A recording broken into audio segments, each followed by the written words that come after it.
बच्चों, आज का हमारा मौजू ओलंपिक खेल पार्ट 2। तो चलो हम यहाँ से शुरू करते हैं।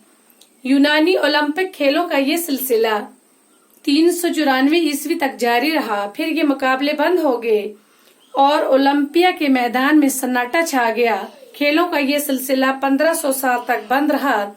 19वीं सदी के आखिर में एक फ्रांसीसी नौजवान कोबतेन ने ओलंपिक खेलों को फिर से शुरू करने की तारीख शुरू की। उसका ख्याल था कि दिमाग के साथ जिस्म की नशोनुमा भी जरूरी है। वो खुद ओलंपिया गया और वहां उसको ख्याल आया कि क्यों न खेलों के मुकाबले बैनुल अक़वामी सतह पर शुरू किए जाए। उसने 1894 ईस्वी में दुनिया भर के खेल कूद की नुमाइंदों की दावत दी। ये जलसा बहुत कामयाब हुआ और सब ने ताईद की और ओलंपिक खेलों को फिर से शुरू किया जाए। चुनाचे सबसे पहले यूनान के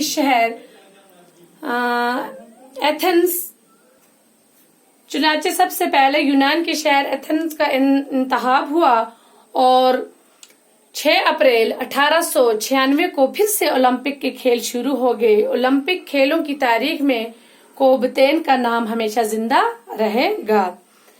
1896 ईस्वी में जब ओलंपिक खेल दोबारा शुरू हुए तो सिर्फ 13 मुल्कों के खिलाड़ी शरीक हुए। अब ये खेल हर चौथे साल होने लगे और इनकी मकबूलियत बराबर बढ़ती चली गई।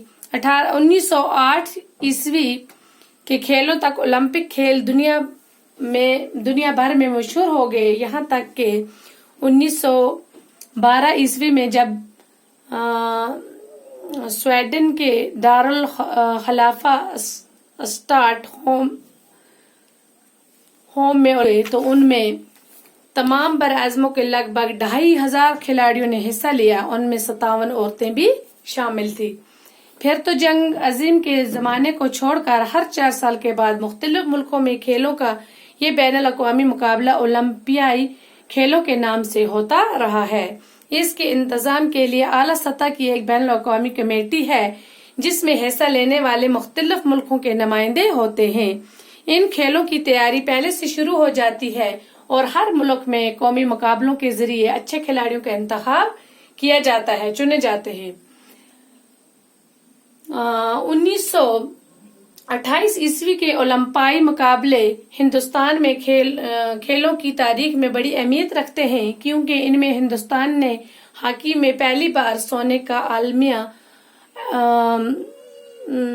तमगा हासिल किया था। तमगा हो गया अवार्ड। दूसरी जंग अजीम में फिर ये खेल ना हो सके, लेकिन जंग खत्म होने के बाद 1948 ईस्वी में लंदन में ओलंपियाई मुकाबले हुए जिनमें 122 मुल्कों के 10,000 खिलाड़ियों ने हिस्सा लिया। इन मुकाबलों की अपनी शान है। ओलंपिक खेल शुरू होने से पहले जब खिलाड़ी कदम से कदम मिलाकर स्टेडियम में चलते हैं तो सबसे आगे यूनान के खिलाड़ी होते हैं। उनके बाद हरूफ तरजीह के एतबार से दूसरे मुल्कों के खिलाड़ी होते हैं।